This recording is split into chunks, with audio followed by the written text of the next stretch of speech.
S'en aller, c'est l'histoire de Carmen, qui, euh, qui est l'héroïne. Et plus précisément, c'est l'histoire de 4 instants dans son existence où elle désobéit, où elle s'affranchit comme elle peut avec les moyens qu'elle a.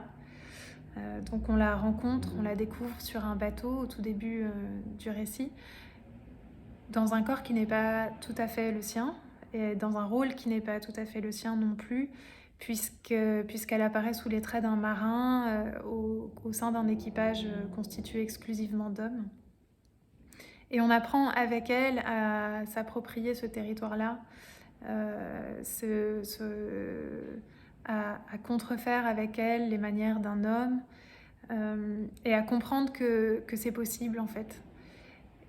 Et cet apprentissage-là, cette toute première rupture avec le rôle imposé de femme, qu'elle a endossé jusque-là sans vraiment se poser de questions, euh, cette première désobéissance-là lui permet, quelques années après, de désobéir à nouveau quand elle rencontre la femme qui sera sa grande alliée, sa grande amie et aussi un peu sa grande passion.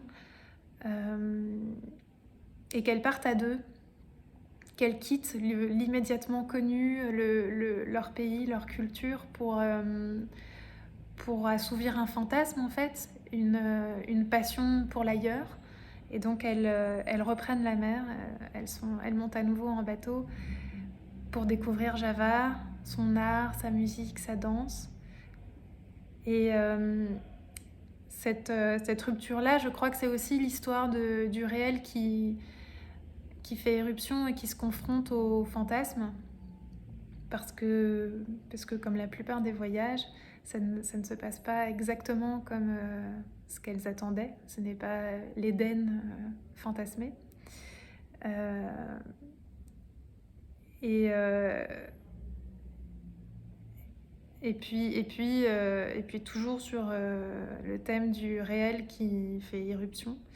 Euh, le troisième moment de rupture se déroule pendant la Deuxième Guerre mondiale et donc pousse Carmen à choisir un camp et à assumer les décisions qui vont avec, à assumer les conséquences qui vont avec cette décision.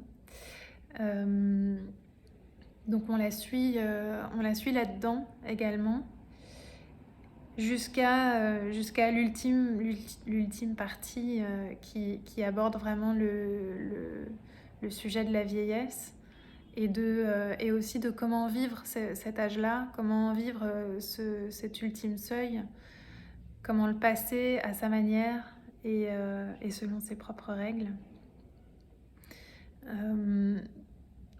Je crois qu'à travers ces 4 épisodes-là, à travers ces 4 focus dans le récit et dans son existence, j'ai essayé d'examiner les désobéissances minuscules qui permettent à de grands virages d'être prises.